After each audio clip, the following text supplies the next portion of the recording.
အားလုံးပဲမင်္ဂလာပါအကိုကတော့ဒီနေ့ဂျေထမိန်ပတ်တန်လေးကိုပြောပြပေးသွားမှာဖြစ်ပါတယ်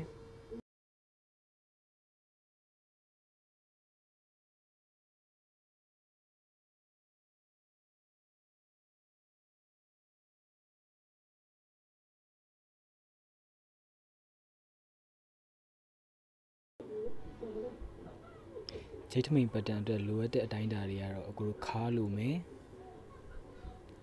တင်လိုမယ်ပြီးရင်အရှည်ဆိုပြီးတော့လိုမယ်ပေါ့နော်အကိုဒီထမိန်အရှည်ရယ်အကိုကတော့အခုဒီပတ်တန်မှာပေါ့နော်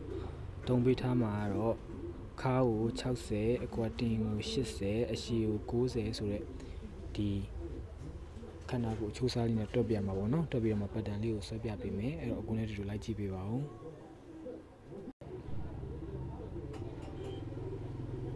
ပြီးရင်အကိုတို့ဘာကိုစဆွဲမလဲဆိုတော့အကိုတို့ထမိန်ရဲ့အရှည်ကိုစပြီးဆွဲမယ်ပေါ့နော်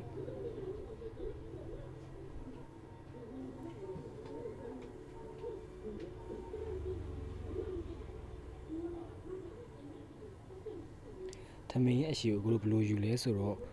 မူရင်းတိုင်းထားတဲ့ခါကနေခြေပြားထိအရှည်ပေါ့နော်အကို60ပေါ့အကိုတော့ဥပမာ60ဆိုရင်အကိုတို့ကအမြဲတမ်း 5cm ပေါင်းမယ်ပေါ့နော်နှစ်လက်မှပေါ့အဲ့လိုမျိုး 5cm ပေါင်းပြီးတော့မှအကိုတို့ကအမြဲတမ်းအရှည်ကိုယူပေးရတယ်ပေါ့နော်အခုအကိုက60ဆိုတော့9ပေါင်းလိုက်တော့62မှာ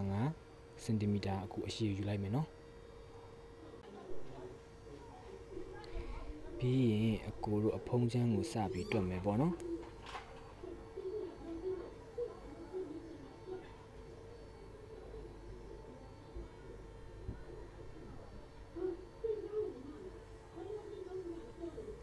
အဖုံးချမ်းရဲ့ပုံဒီနည်းကကိုတို့ကခါအစာနေအပေါင်း4ပေါ့ခါအစာနဲ့ပေါင်း4cm ပေါင်းမယ်ပေါ့နော်အဲ့ဒါကိုအရင်ဆုံးကိုစယူမယ်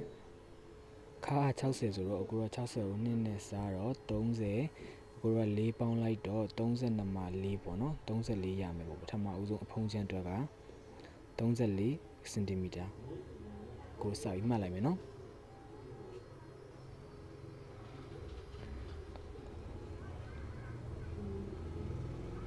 34စင်တီမီတာကိုစမှတ်လိုက်မယ်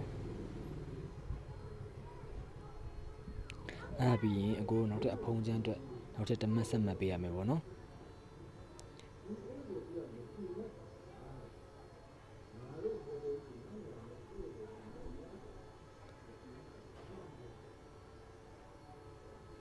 အဲ့ဒီမှာကျတော့အကိုကခါစာ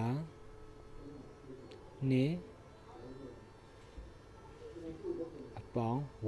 1เนาะအကိုအဲ့ဒါအဲ့ပုံလေးနဲ့အကိုနောက်တစ်အမှတ်တစ်မှတ်ထပ်မှတ်ပေးမယ်ပေါ့အဲ့တော့အကို31ပေါ့အဲ့ဒါပြီးရင်အကိုတို့ဒီနောက်ချမ်းအတွက်ဓာတ်တွေဆက်ပြီးမှတ်မယ်ပေါ့နော်ခုနမှတ်ထားခဲ့တဲ့အမှတ်ကိုအကိုအဖုံးချမ်းရဲ့အခုဒီဟာဆိုလို့ရှိရင်အကိုအနောက်ကိုရောက်သွားပြီအဲ့တော့အနောက်မှာဓာတ်၄ချောင်းပါမယ်ပေါ့နော်ဓာတ်၄ချောင်းအတွက်အမှတ်တွေကိုဆက်ပြီးမှတ်တော့ရမယ်ပေါ့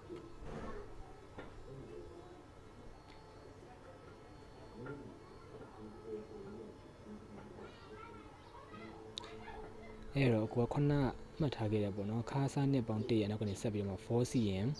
အမှတ်တမှတ်မယ်ပြီးရင် 5cm ပြီးရင် 4cm ပြီးတော့ 5cm နော်ကိုတို့4545ဆိုပြီးဆက်မှတ်သွားမယ်အဲ့ဒီရဲ့အနောက်မှာကျတော့အကိုတို့ကခါးစားလေးပေါ့နော်ခါးစားလေးရတဲ့အဖြေကိုကွာဝေးနဲ့အမှတ်မှတ်ထားပြီးမှာပေါ့နော်ကိုတို့ခါး60ရှိရဆိုတော့ခါးစားလေးဆိုတော့ကိုတို့15စင်တီမီတာပေါ့15စင်တီမီတာချလိုက်မယ်အဲ့ဒါပြီးကိုတောက်ထပ်မှတ်မယ်တောက်က5454ပေါ့နော်5454ဆိုပြန်မယ်ပေါ့တို့ဒီဘက်မှာ4545ရဲ့ဒီနောက်မှာခါးစားလေးရဲ့ပြီး5454ဆက်မှတ်မယ်ပေါ့နော်အဲ့ပြီးရင်ဒီအနောက်မှာကျတော့အခုဒီအရှိကအမှတ်ထားတဲ့အမှတ်တိုင်းပဲပေါ့နော်ခါးစားနှစ်အပေါင်း4ဆိုတဲ့ဥစ္စာကိုနောက်ဆုံးမှာကိုပြန်မှတ်ပေးရမယ်နော်အခုပြီးရင်အရှိအတိုင်းပဲပြန်ပြီးတော့ဆွဲချလိုက်မယ်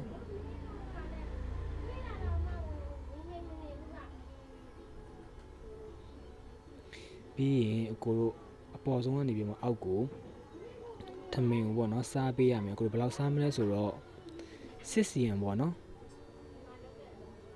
6cm ဒါမှမဟုတ်7 cm ကြိုက်တဲ့လောက်စားလို့ရတယ်ပေါ့နော်6ကတော့ပုံမှန်လောက်ပဲအရန်ပြောတဲ့အစတွေပါဆိုလို့7လောက်စားပေါ့နော်ခုတော့ကိုက 6cm နဲ့ပဲဆွဲပြလိုက်မယ် 6cm ဆွဲ 6cm ဆွဲပြီးတော့မှအခုတောက်စားလိုက်မယ်ပေါ့နော်ပြီးရင်ကိုလို 4cm မှတ်ထားတယ်အမှတ်နဲ့လမ်းပြီးဆက်မယ်ပေါ့ဒါအဖုံးချမ်းအတွက်ပေါ့နော်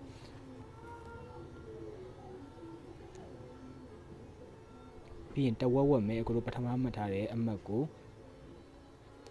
မှတ်ပြီးတော့မှကိုလိုတောက်တစ်ချောင်းဆွဲမယ်အဲ့မှာကိုလိုခါးစားနှစ်ပေါင်း 4cm ပေါင်းထားတယ်မလားအဲ့မှာကိုလို 3cm ကကြတော့တောက်ပြန်ထိုးမှာเนาะတောက်ရှည်ကကြတော့ 10cm တောက်ကြီးကကြတော့ 1.5 ထိုးမယ်ပေါ့နော်အဲ့ 1.5 တောက်ကိုနှစ်ခုကိုကိုလို 10cm အရှည်တောက်ကလေးထိုးပေးမယ်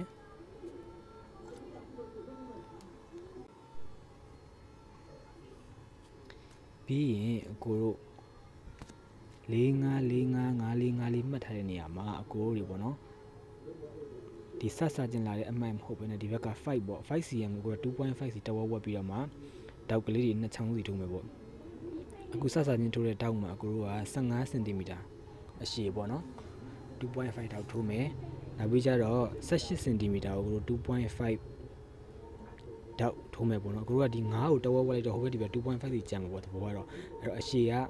ခက်လေကောင်ကတောက်ကလေးတွေရှည်လေးတွေပေါ့နော်ကိုတို့တင်နေအတွက်ကြတော့တင်လေးကိုပို့ပြီးတော့အဲ့လိုလှအောင်လို့အဲ့တော့ခက်လေကောင်မှာကြတော့ 18cm အရှည်နှစ်ချောင်းဆွဲမယ်ပြီးတော့ဘေးမှာ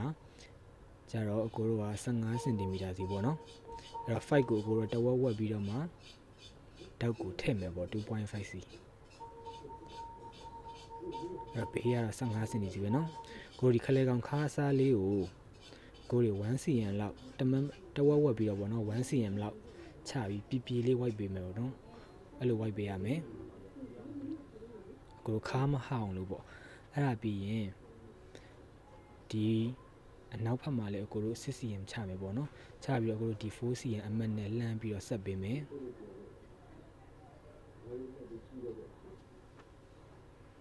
ရပြီနော်အဲ့ဒါပြီးရင်အကိုတွေခုနက 6cm ချထားတဲ့နေရာကနေအောက်ကို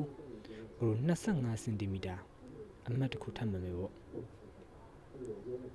အဲ့နေရာကိုတော့ခြေထမိနေမှာဆိုလို့ရှိရင်ခောက်ကြောင်းလေးနဲ့ချုပ်ထားမှာပေါ့နော်ဒီခန္ဓာကိုယ်ဝင်စားအတွက်ပေါ့ 25cm ချမယ် 6cm မှတ်ထားတဲ့နေရာကနေအောက်ကို 25cm ပြန်မှတ်မယ်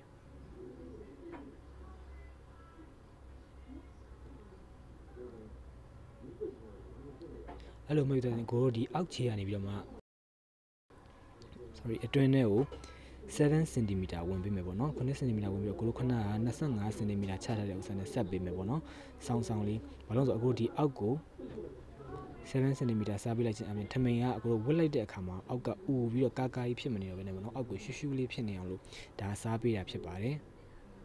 အဲ့တော့ဟိုဘက်ဒီဘက် 7cm ဒီကိုတို့စားလိုက်မယ်ပေါ့နော်အကိုကအခုကတော့မန္တလေးဘုံဖြစ်တဲ့အတွက်ကြောင့်မလို့အခုဒီအကိုပြထားတယ်လို့ဆိုအကိုကဘယ်ဘုံပေါ့နော်မန္တလေးဘုံအဲ့တော့ဘယ်ဘက်ကနေပြီးမှစပြီးဆွဲထားတယ်တကယ်လို့ကိုကရန်ကုန်ဘုံညာဘုံဆိုလို့ရှိရင်အကိုညာဘက်ကနေပြီးပြန်ဆွဲပေးရမယ်နော်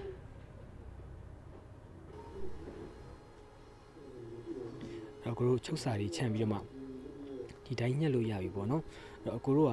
အရှေ့မှာကျတော့အောက်မှာကျတော့ချုပ်စာခြံစရာမလိုဘူးအကိုတို့အောက်မှာကျတော့အကိုတို့ခောက်စာ5cm ပေါင်းထားပြီးသားဖြစ်တဲ့အတွက်ကြောင့်မလို့အောက်မှာထပ်ပြီးတော့မှချုပ်စာခြံစရာမလိုတော့ဘူးကို 2.5 စီ 5cm ကိုပြန်ပြီးခောက်လိုက်မယ်ပေါ့နော်ဘေးတွေအပေါ်တွေကိုတော့ခြံပေးမယ်ပေါ့နော်အောက်မှာတော့ချုပ်စာခြံဘေးတွေတစ်ဖက်ဆက်စီကိုတို့က 2cm စီခြံမယ်အပေါ်ကိုကျတော့ကိုတို့ 1cm ခြံမယ်ပေါ့နော်ခြံပြီးအခုဒီ pattern အတိုင်းပဲညှက်လို့ရပြီပေါ့နော်အဲ့ဒါဆိုလို့ရှိရင်